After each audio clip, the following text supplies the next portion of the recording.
Samajwadi party के राष्ट्रीय प्रमुख महासचिव प्रोफेसर राम गोपाल यादव एक निजी कार्यक्रम में इटावा पहुंचे थे, जहां उन्होंने मीडिया के कैमरा के सामने भारतीय जनता पार्टी पर कई तीखे वार किए। दर्शकों नमस्कार, मैं पंकज तिवारी, बने रहिए मेरे साथ और देखिए पूरी रिपोर्ट। आपको बता दें कि प्रोफेसर राम गोपाल यादव ने कहा कि जनता का ध्यान बांटने के लिए बीजेपी वाले स्टेशन का, गली का, शहर का और बिल्डिंगों का नाम बदलने का काम करते हैं। प्रोफेसर राम गोपाल यादव ने देश के प्रति भविष्यवाणी करते हुए कहा कि आगामी 2-3 माह में देश की आर्थिक स्थिति बहुत खराब होने वाली है। देश के प्रधानमंत्री मोदी 12 साल बाद आरएसएस हेडक्वार्टर गए हैं। उस पर प्रोफेसर राम गोपाल यादव ने कहा कि मैं यह नहीं जानता कि वह हेडक्वार्टर क्यों गए थे, लेकिन मैं यह जानता हूं कि आरएसएस उनका माई बाप है। अगर वहां नहीं जाएंगे तो सुरक्षित नहीं रह सकते। वह क्या, बीजेपी का कोई भी नेता सुरक्षित नहीं रह सकता है। देखिए पूरी रिपोर्ट।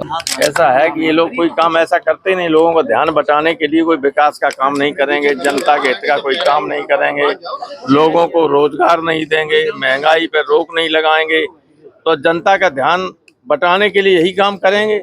रेलवे स्टेशन का नाम बदलो, शहर का नाम बदलो, बिल्डिंग का नाम बदलो, इसके अलावा इनके पास कुछ है नहीं। देश की आर्थिक स्थिति इतनी जर्जर हो रही है कि 3-4 महीने बाद आज सारा देश जो बहुत संकट में पड़ने वाला है। सर, प्रधानमंत्री 12 साल बाद आरएसएस हेडक्वार्टर गए हैं, क्या लगता है क्यों गए हैं, क्या वजह हो सकती है? ये हम नहीं जानते, लेकिन हेडक्वार्टर तो ऐसा है कि आरएसएस तो इनका माई बाप है। वहाँ नहीं जाएंगे तो सुरक्षित नहीं रह सकता कोई बीजेपी का नेता, इसलिए जाना जरूरी है। अमित शाह जी ने कहा है कि 30 साल तक भारतीय जनता पार्टी को देश से कोई नहीं हटा सकता है। ये बयान किस तरीके का नजरिया पेश करता है? ऐसा है, जो डिक्टेटरशिप की मानसिकता के लोग होते हैं, उस तरह के लोग डेमोक्रेसी में ये बयान दे सकते, वरना लोकतंत्र में तो जनता से बड़ा कोई नहीं। इनकी सत्ता में रहने का टाइम कांग्रेस जितना नहीं रहा, कांग्रेस जितना नहीं रहा और न रह सकता है। तो वो जब चले गए, वे नहीं बच पाए, तो ये कैसे बच पाए? रामजी लाल सुमन जी के बयान के बाद में करनी सेना ने उनको जान से मारने की धमकी दी है और इनाम घोषित किया है। समाजवादी पार्टी इस बयान को लेकर के, करनी सेना के बयान को लेकर क्या कहेगी? देखिए, इसको हमने पार्लियामेंट में भी उठाने की कोशिश की, लेकिन वहाँ आप जानते हो कि बीजेपी की पार्टी जो है, उसके एमपी लोग हमें स्वयं करनी सेना के सदस्य बन जाते हैं, किसी को बोलना नहीं देते। लेकिन सुमन जी को जिस तरह की धमकी दी गई है, उस धमकी का हम लोग जवाब दे सकते हैं शांतिमय तरीके से। प्रशासन की इसमें बहुत बड़ी जिम्मेदारी रही और गलती रही, क्योंकि उस दिन चीफ मिनिस्टर आगरा में थे।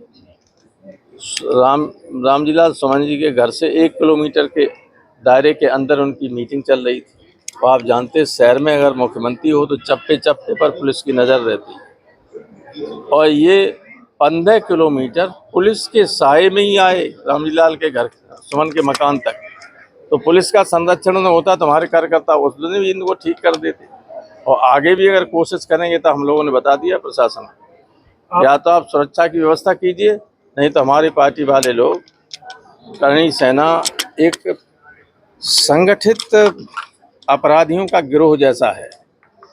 अभी मैंने जब ये कहा था, आपने देखा होगा कि एक मामले में गुजरात की पुलिस ने करनी सेना के अध्यक्ष की पगड़ी को उछाल के और मार पीट के ले गए थे। इन्होंने कुछ किया? कुछ नहीं किया। करनी सेना के एक अध्यक्ष को घर में घुसकर लोगों ने गोली मार दी, क्या करनी सेना ने किया? और रामजी लाल सुमन पर चढ़ के आ गए क्योंकि वो दलित थे।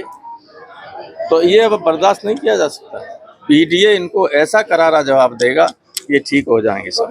मुख्यमंत्री ने रामचरितमानस का पाठ चैत्र नवरात्रि को लेकर बोला है कि रामचरितमानस का पाठ हर जिले में किया जाएगा, साथ ही अवैध बूचड़खानों पर कार्रवाई के लिए भी बोलिए, मीट की बिक्री बंद हो जाती है। ऐसा है कि जब विनाश काले विपरीत बुद्धि। प्रोफेसर, भाजपा के नेता जो है वो एक तरफ मुस्लिमों पर विवादित बयान देते हैं और दूसरी तरफ पीएम मोदी सौगातें मुस्लिम के तहत किट बांट रहे हैं। आप छोड़िए ये बातें, आप सब जानते हो कि सब कुछ दिखावे की बात है, सब असत्य भाषण करते हैं।